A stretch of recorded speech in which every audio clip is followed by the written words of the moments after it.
Hello guys, আজ আমি রান্না করতে চলেছি মাগুর মাছ, দেশি মাগুর মাছ।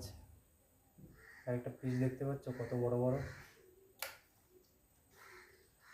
একটু মশলা বেটে নিলাম, এবার মাছটাকে ভাজবো।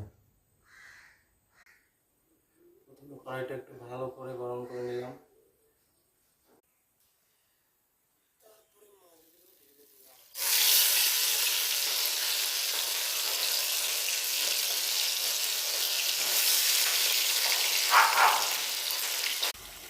বেশি ভাজবো না, হালকা করে ভাজবো, কারণ তার সঙ্গে যে মাছটা একদম পোড়া পোড়া করে ভাজে তো মাছটা একদম স্বাদ পাওয়া যায় না, মানে টেস্ট পাওয়া যায় না।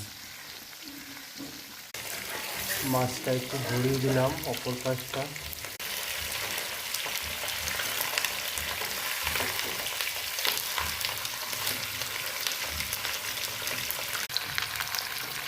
হয়ে গেল আমার মাছ ভাজা, নামিয়ে দেবো।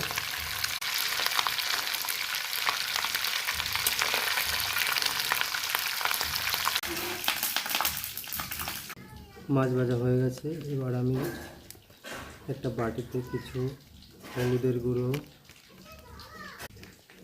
একটু লঙ্কার গুঁড়ো, একটু গরম মশলা আর অল্প একটু জল দিয়ে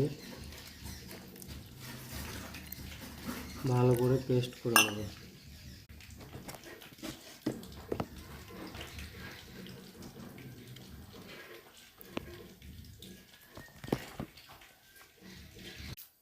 পেস্ট করা হয়ে গেলে আমি কড়াইতে কটা তেজপাতা, মাছের যে তেলটা ছিল অবশিষ্ট ওই তেলটাতে কটা তেজপাতা দিলাম, কটা জিরে দিলাম,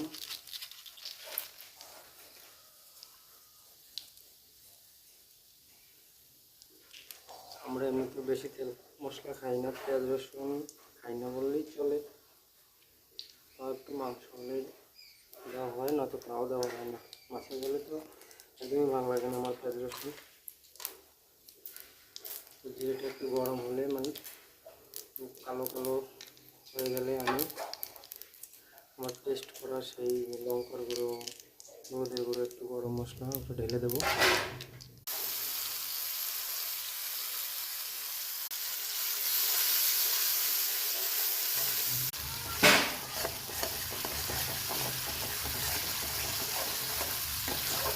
ভালো করে একটু ভেজে নিলাম। যখন তেলটা মশলা থেকে ছেড়ে দেবে তখন আমি একটু হালকা জল দিয়ে দেবো।